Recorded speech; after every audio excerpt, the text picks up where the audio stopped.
صحیح البخاری حدیث 7 دوسرا حصہ سے اس کا نسب پوچھا تو تم نے کہا کہ وہ ہم میں عالی نسب ہے، اور پیغمبر اپنی قوم میں عالی نسب ہی بھیجے جایا کرتے ہیں۔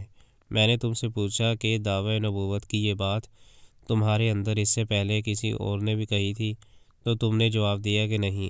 تب میں نے اپنے دل میں کہا کہ اگر یہ بات اس سے پہلے کسی نے کہی ہوتی تو میں سمجھتا کہ اس شخص نے بھی اسی بات کی تقلید کی ہے جو پہلے کہی جا چکی ہے۔ میں نے تم سے پوچھا کہ اس کے بڑوں میں کوئی بادشاہ بھی گزرا، تم نے کہا کہ نہیں۔ تو میں نے دل میں کہا کہ ان کے بزرگوں میں سے کوئی بادشاہ ہوا ہوگا تو کہہ دوں گا کہ وہ شخص اس بہانہ اپنے آباء و اجداد کی بادشاہت اور ان کا ملک دوبارہ حاصل کرنا چاہتا ہے۔ اور میں نے تم سے پوچھا کہ اس بات کے کہنے یعنی پیغمبری کا دعویٰ کرنے سے پہلے تم نے کبھی اس کو دروغ گوئی کا الزام لگایا ہے؟ تم نے کہا کہ نہیں۔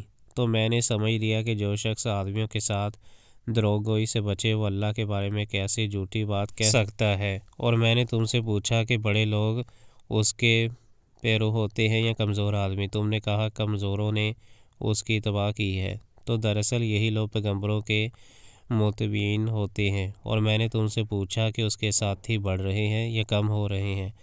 تم نے کہا کہ وہ بڑھ رہے ہیں، اور ایمان کی کیفیت یہی ہوتی ہے حتیٰ کہ وہ کامل ہو جاتا ہے۔ اور میں نے تم سے پوچھا کہ آیا کوئی شخص اس کے دین سے ناخوش ہو کر مرتد بھی ہو جاتا ہے؟ تم نے کہا نہیں۔ تو ایمان کی خاصیت بھی یہی ہے، جن کے دلوں میں اس کی مسرت رچ بس جائے وہ اس سے لوٹا نہیں کرتے۔ اور میں نے تم سے پوچھا کہ آیا وہ کبھی عہد شکنی کرتے ہیں؟ تم نے کہا نہیں۔ پیغمبروں کا یہی حال ہوتا ہے، وہ عہد کی خلاف ورزی نہیں کرتے۔ اور میں نے تم سے کہا کہ وہ تم سے کس چیز کے لیے کہتے ہیں؟ تم نے کہا کہ وہ ہمیں حکم دیتے ہیں کہ اللہ کی عبادت کرو، اس کے ساتھ کسی کو شریک نہ ٹھہراؤ، اور تمہیں بتوں کی پرستش سے روکتے ہیں، سچ بولنے اور پرہیزگاری کا حکم دیتے ہیں۔ لہٰذا اگر یہ باتیں جو تم کہہ رہے ہو سچ ہیں تو عنقریب وہ اس جگہ کا مالک ہو جائے گا کہ جہاں میرے یہ دونوں پاؤں ہیں۔ مجھے معلوم تھا کہ وہ پیغمبر آنے والا ہے، مگر مجھے یہ معلوم نہیں تھا کہ وہ تمہارے اندر ہوگا۔ اگر میں جانتا کہ اس تک پہنچ سکوں گا تو اس سے ملنے کے لیے ہر تکلیف گوارا کرتا۔ اگر میں اس کے پاس ہوتا تو اس کے پاؤں دھوتا۔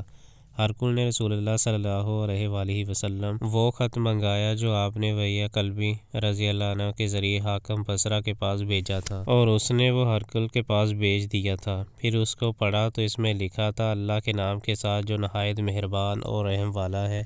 اللہ کے بندے اور اس کے پیغمبر محمد صلی اللہ علیہ وآلہ وسلم کی طرف سے یہ خط ہے۔ شاہ روم کے لیے اس شخص پر سلام ہو جو ہدایت کی پیروی کرے۔ اس کے بعد میں آپ کے سامنے دعوت اسلام پیش کرتا ہوں۔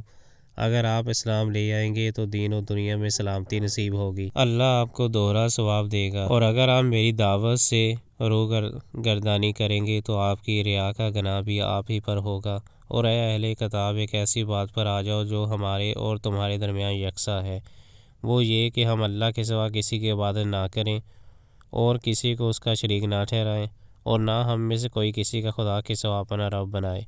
پھر اگر وہ اہل کتاب اس بات سے منہ پھیر لے تو مسلمانوں، تم ان سے کہہ دو کہ تم مانو یا نہ مانو، ہم تو ایک خدا کے اطاعت گزار ہیں۔ ابو سفیان کہتے ہیں، جب